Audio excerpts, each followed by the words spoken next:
Not everyone can be a good trader within FIFA 22 Ultimate Team. Some people just don't have the necessary skills to find the best possible deals and sell them on to make insane profits. And it's not just a case of being there in the right place at the right time or understanding the FIFA 22 gameplay mechanics. This goes a lot deeper. So in this video, I'll go through the skills that you need to be a successful trader. Before we do get into the video though, if you're looking to get some very easy coins, then there is no better place than Mule Factory. Head over there to get yourself some cheap, fast FIFA 22 coins, completely reliable, and if you use Fnatic5 at checkout, you'll also get yourself a 5% discount. Link can be found in the description down below.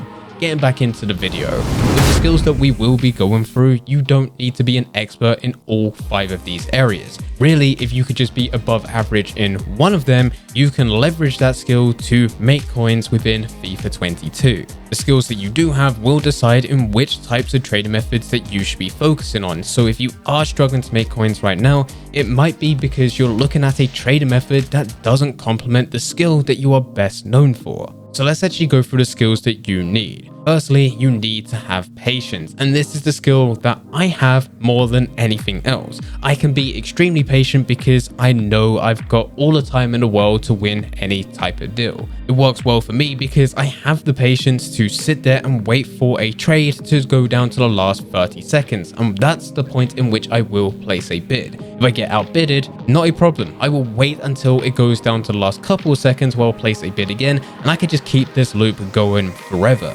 up until the point in which it's no longer profitable for me to win that deal, in which I'll happily remove them, or my opponent, and this is what happens most of the time, gets frustrated because they simply don't have the patience and they just move on.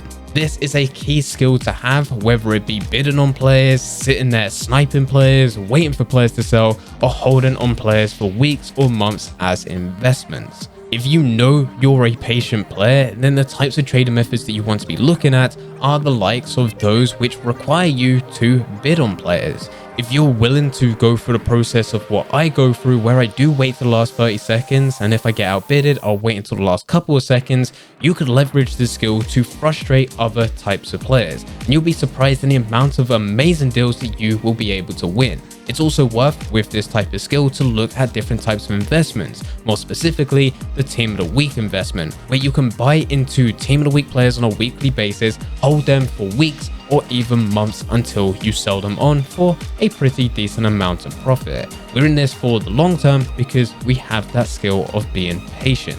The next skill is having a good understanding of events and trends that happen within FIFA Ultimate Team, and this can be done in 2 different ways. The easiest way is understanding the yearly calendar. There are certain events which will take place every single year, and if you've been able to experience these events, it's likely you know what's going to happen next year, the year after, and the year after that, as long as they keep on being released. These are the type of events such as One to Watch right at the beginning, Black Friday, Christmas, Team of the Year, for birthday, and Team of the Season. These events will always be within Ultimate Team. They are such big money makers for EA, and they're also pretty decent promos to have within game. If you know these events and know when they're going to happen, it makes life a lot easier for you to prepare for them, and this is where you can start looking into different types of investments. The other way in which you can have this skill is understanding and being informed with the different leaks which are being released. EA has a massive leaking problem where there's promos that could be leaked weeks before they're actually released. If you can get some of these leaks firsthand, which is extremely rare, or at least follow someone which is reliable on giving out these leaks, you will have the knowledge in which you can actually use that to buy into different players, sell off players, and invest. This is a skill in which I'm lacking. I fully understand the yearly calendar, but there's a lot of other promos, especially when it comes down to the leaks, which I'm not up to date with. If you are familiar with all of this information, then the best methods that you can be looking at are investing methods. The types of investments that you make will all depend on the type of promo that gets released. If you know that there is something that's going to be released as part of an SBC and it will require a certain type of player, if you buy up that player, by the time that SBC is released, if the demand is there, you could be making hundreds of thousands of coins depending on how many players you bought. The third skill is not being scared to lose coins. And with this, of course, you don't want to be actively looking to lose coins. You still want to be making profit. But with any type of trading method, whether it be within FIFA, any other type of game, or even real life, for you to make money, there's always that risk that you could lose money. And it's the exact same with FIFA 22. With some of the trades where you can potentially make hundreds of thousands of coins in profit, they're also the most riskiest trades within the game, where you could also lose hundreds of thousands of coins. This is just a risk that comes with any type of trading method, and it's entirely up to you whether or not you should be looking to make that trade. If you're not happy with the risk that you're taking on board, then this is a good indication that you should be looking at some of the cheaper, less risky trading methods. This is the likes of bronze, silver trading, bulk bidding, anything like this where you can put up hundreds or even thousands of coins only to make a couple hundred coins here and there. These are the most basic methods within the game, and yes, they're still going to be profitable, but alongside them, there's also a lot less risk. If you're someone that's happy with the risk and you understand that at the end of the day, FIFA 22 is just a game, you can start to be a bit more risky with the coins that you have to make even bigger trades. And those trades will hopefully give you even more profit. And number 4, we have asset management. And this could be broken down into a number of different ways in how you manage your FIFA 22 account. This could be decided whether or not you correctly distribute players within your club. If you go and check your club right now and you have hundreds of players and you have no idea whether or not you're going to use them for SBCs, sell them on, or keep them within your club, then it's likely that you're not correctly distributing players. You've probably won all of those players from packs after going through the different types of game modes, and instead of selling them on, you've just stored them to your club. You can actually make a lot more coins out of this by selling the players that you're not using, which still have some value, and using the other types of players to complete SBCs, which will give you even more packs. Really, you want to have a purpose for every single type of player within your club, unless they're untradeable, because they're just going to be within your club, whether or not you're looking to use them for SBCs within the future, or you're currently using them within your team. This can also cross over to trading, making sure that you cut your losses when there's no chance of you selling a player. And this is similar to the previous point. You don't want to be actively looking to lose coins, but at some point it will happen.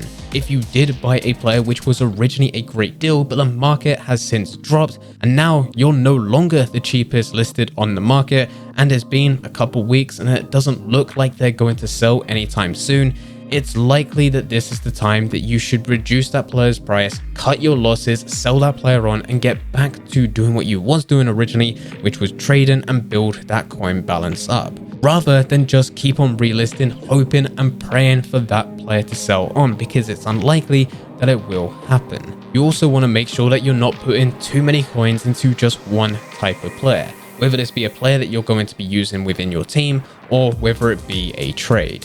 If you put all your coins into one trade, it makes life incredibly difficult, because now you need to wait for that player to sell on until you get your coins back to make another lot of successful trades. And if you're unfortunate with your timing and that you bought it thinking it was a great deal and the market did crash and it does take weeks to sell that player, you're not going to be able to trade to the maximum potential. You're not going to be able to trade to your maximum potential, not whilst that player is still within your transfer list, not selling.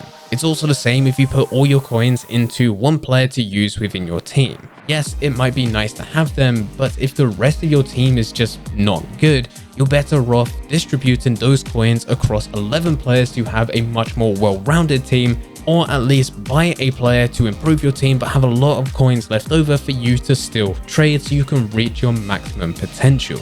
And the final skill to have for this video is confidence to do the opposite to everyone else. I've said this quite a lot within my FIFA trading videos this year, but whenever I'm looking to invest or sell some of my investments, I do the opposite to everyone else. If everyone else is selling their investments, that is the time in which I buy into them. And if everyone else is buying into them, that is the point in which I sell them. This happened for both Team of the Season and Team of the Year.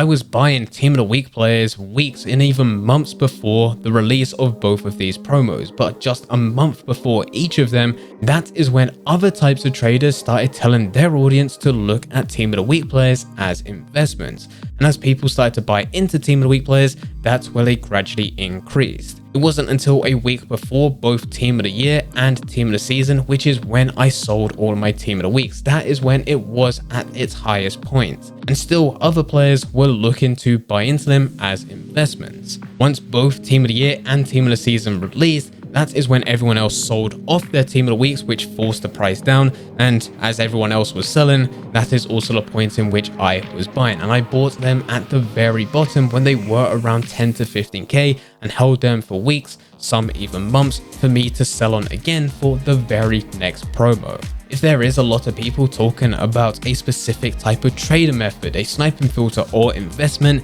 it's no longer working. It's not worth you going through because of the amount of competition. You need to be looking at something that other people just simply aren't looking at. And if you do time it correctly, and if you have got the patience like we mentioned earlier, especially when it does come to these types of investments, you can make hundreds, potentially even millions of coins within profit. Anyway guys, those are the vital skills that you should have if you're looking to trade within FIFA 22. You don't need all 5 of these skills. Even if you do just have one of them, you will be able to leverage that to go into a number of different types of investments, sniping filters, or trader methods which could benefit you. If you do have any questions about anything, then please feel free to leave them in the comment section down below. But anyway guys, I hope you guys did enjoy. If you did enjoy, don't forget to leave a like and subscribe. But for now, I'm going to see you.